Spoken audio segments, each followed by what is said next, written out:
अब प्रभु का जब मथुरा में आगमन हुआ, भगवान सब काम कर रहे हैं, सभा में जाते हैं, मंत्रियों से मिलते हैं, काम काज संभालते हैं, किंतु ये सब करने के बाद भी श्री कृष्ण के चेहरे पर एक उदासी निरंतर बनी हुई है, और उस उदासी का एकमात्र कारण है ब्रज का प्रेम। इस मथुरा में कोई कमी नहीं है, दास दासियां वैभव कहो तो वस्तु हाजिर हो जाती है। यहां प्रणाम करने वाले बहुत है, पर इस मथुरा में कोई गले लगाने वाला नहीं है। एक दिन माता देवकी कृष्ण के लिए सुंदर भोजन की थाली तैयार करके लाती है, कृष्ण के सामने रख देती है। कृष्ण भोजन करने ही वाले थे, जैसे दृष्टि थाली पर गई, आंखें भर गई, नेत्र आंसुओं से भर गए, और थाली छोड़ करके श्री कृष्ण उठ करके भागे कि कोई मेरे आंखों के आंसुओं को देख न पाए।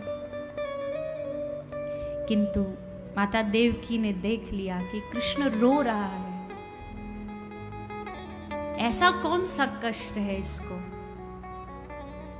हे उद्धव, तू तो कृष्ण का मित्र है ना, परम सखा है। सुना है व्यक्ति अपने हृदय की बात अपने मित्र को बता देता है। हे उद्धव, तू पूछ कृष्ण से क्यों परेशान है, क्या कमी है, मैं उस कमी को पूरा करूंगी। मैं कृष्ण को सुखी देखना चाहती हूं। उद्धव महल की छत पर गए और जाकर के देखा तो श्री कृष्ण की दृष्टि वृंदावन की ओर है, और उस वृंदावन की ओर देखते देखते श्री कृष्ण की आंखों से झरझर अश्रु बह रहे हैं। हा राधा, हा राधा, मैया, बाबा, वो पूरा दृश्य आंखों के सामने घूम रहा है। उद्धव ने जाके प्रणाम किया,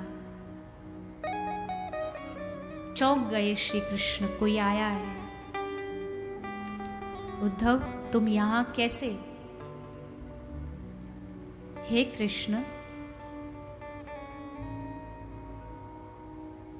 क्या आपको अच्छा लगता है अपनी माता देवकी का दिल दुखाना? कितने प्रेम से भोजन बनाया था माता देवकी ने, आप थाली छोड़कर आ गए, क्यों?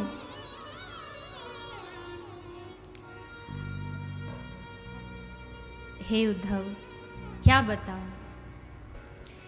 मैं जानता हूं मेरी माता देवकी ने प्रेम से भोजन बनाया मेरे लिए, व्यंजन बनाए, मैं उनके प्रेम का सम्मान करता हूं।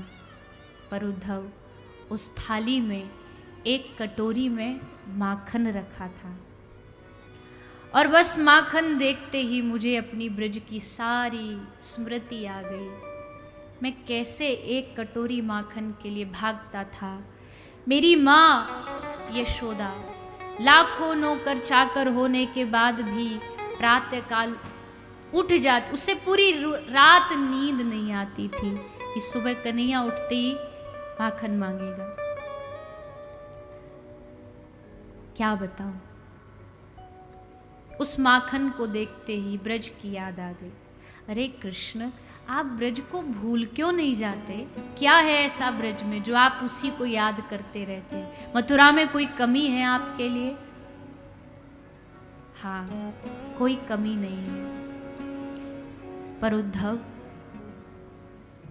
मैं तुझे कैसे समझाऊं? ये प्रेम का पाठ कैसे तुझे बताऊं कि उधो मोहे ब्रज बिसरत नहीं।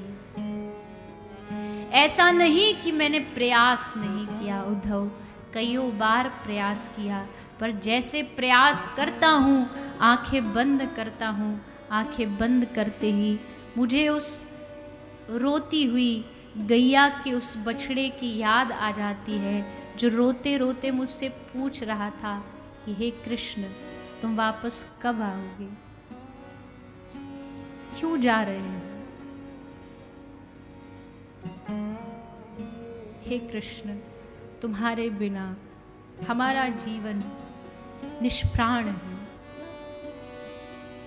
कैसे श्वास लेंगे हम ब्रजवासी, कैसे जिएंगे हम ब्रजवासी।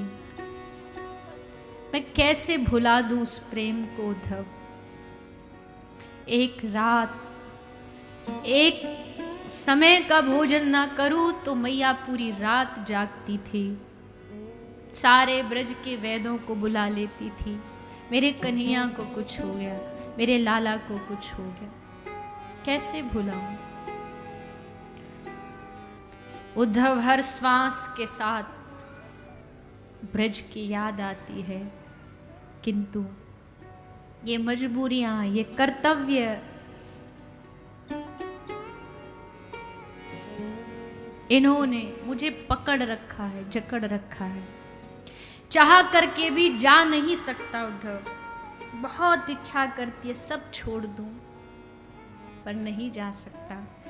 उद्धव, तुम मेरा एक काम करोगे? हाँ हाँ कृष्ण, कहिए ना, क्या सेवा बताइए। उद्धव, तू ब्रज चला जा। अरे प्रभु, मैं ब्रज, आप जानते हैं ना, मैं बृहस्पति का शिष्य हूं। मेरे एक एक शब्द को समझने के लिए बुद्धि चाहिए। ये गांव के लोग क्या समझ पाएंगे, मेरी भाषा भी इनको समझ नहीं आएगी। कृष्ण हंसने लगे।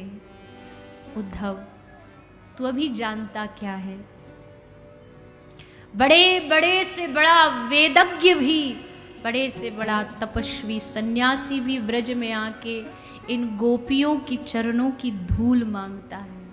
नारद जैसा भक्ति के आचार्य श्री नारद जी, पूरा भक्ति सूत्र में गोपियों की चर्चा। उद्धव, चला जा और प्रयास करना, थोड़ा सा सरल भाषा में समझाना। थोड़े भोले हैं मेरे ब्रजवासी। हाँ कन्हैया, आप चिंता मत करो। जा रहे थे उद्धव, अपने पास की पीतांबरी दे दी, ये ले जाओ। पूछेंगे क्या पहचान है तुम्हारी कि तुम कृष्ण के मित्र हो, और तुम ये दिखा दोगे। मेरी मुकुट, मेरा मोर पंख ले जाओ, मेरी बांसुरी ले जाओ, और अंत में अपने गले की माला पुष्पों की उतार के दी, इसको ले जाना और इसको जाकर के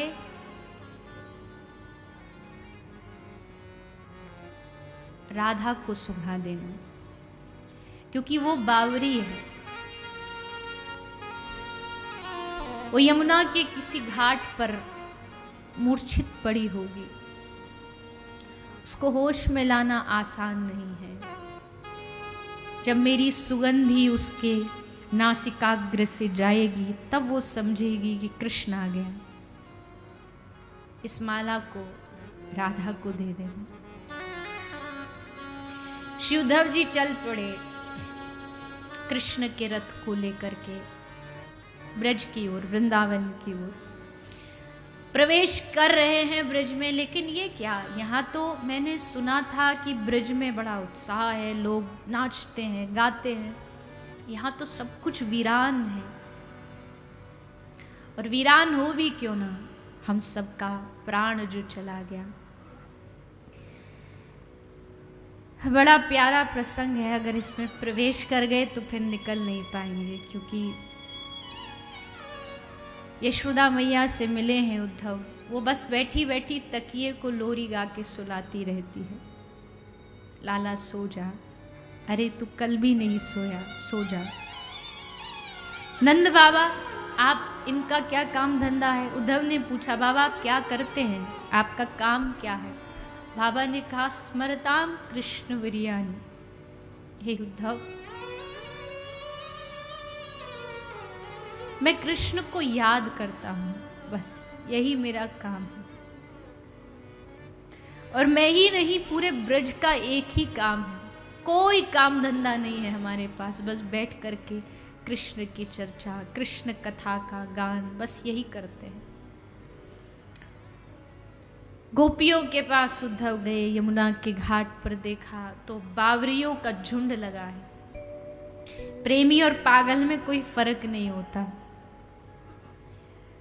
प्रेमी भी पागल ही होता है, पर वो प्रेम में पागल होता है। कभी हंसता है, कभी रोता है, कभी चिल्लाता है, कभी बेहोश हो जाता है। प्रेम की दशा अलग है। तो गोपियों से मिले हैं श्री उद्धव जी, देखा कि पागलों की भांति एक दूसरे से बात कर रही हैं। एक गोपी चौक लेकर के लिख रही है 1 जमा 1 बराबर 1, 1 जमा 1 बराबर 1। अब उद्धव तो बुद्धि वाला है, तो उद्धव ने रोका, अरे गोपी तू जानती है ये गणित क्या होता? गणित में 1 जमा 1 बराबर 2 होता है, 1 नहीं होता। तो गोपी हंस के कहती, उद्धव तेरे गणित में 1 जमा 1 बराबर 2 होता होगा, हमारे गणित में तो 1 जमा 1 बराबर 1 ही होता है। क्यों? जब यहाँ प्रेमी और प्रियतम मिल जाता है तब 2 नहीं बचते, 1 ही बचता है। जब मैं था तो प्रभु नहीं, और जब प्रभु तो मैं नाही। प्रेम गली अति साकरी, तामे 2 न समाही। 2 नहीं रह सकते, केवल 1, या तो मैं या मेरा प्रियतम। अद्भुत भ्रमर गीत गाती है श्री राधा रानी। एक भंवरे काला रंग देखा तो बस कृष्ण की याद आ गई। अरे भंवरा, तू जरूर उसी का यार है, उसी ने तुझे भेजा, तभी तू मेरे चरणों में बैठा है। माफी मांग रहा, जा, नहीं माफ करेंगी तुम। पूरा ब्रज विरह के सागर में डूबा हुआ है, और एक ही प्रश्न, कब आएंगे? परसों की कह के बरसों बीत गए, किंतु कृष्ण नहीं आए। उद्धव की बुद्धि बोरिया गई, ऊधो सूधो है गयो, सुन गोपिन के बोल। ज्ञानी उद्धव प्रेमी उद्धव बन गए ब्रज में आकर के। और जब कई महीनों, 6 महीने तक उद्धव ब्रज में रुके, 6 महीने बाद जब कृष्ण के पास आए, तो जो उद्धव जाते समय कह रहे थे कि तुम भूल क्यों नहीं जाते, वो उद्धव कह रहे हैं कि हे कृष्ण, मैंने दुनिया में निष्ठुर बहुत देखे पर तुम्हारे जैसा नहीं देखा। अरे क्या मिल रहा है तुमको इस मथुरा में पड़े हो? अरे जाओ ना, वो खाते तुम्हारे लिए हैं, वो सोते तुम्हारे लिए हैं। मैया जिंदा इसलिए कि किसी दिन कन्हैया आ गया और माखन मांगा तो। तब कृष्ण ने कहा, हे उद्धव, ये जो तूने देखा ये सब मेरी बाह्य लीला है, अब तू जो आंतरिक लीला है वो देख। आंख बंद किया तो देखा, जहां मैया सुला रही थी तकिए को, वहां तकिया नहीं था, वहां सचमुच कृष्ण सोया था। यमुना के घाट पर जो गोपियां बैठी बैठी लिख रही थी, नाच रही थी, वहां सचमुच कृष्ण खड़े थे। कहा, उद्धव, मैं दुनिया छोड़ सकता हूं, लेकिन मैं अपने ब्रज को नहीं छोड़ सकता। पाषाण पर खड़े होकर के कृष्ण ने नंद बाबा की सौगंध खाई है कि मैं ब्रजवासियों को नहीं भूलूंगा। कैसे भूल सकते हैं?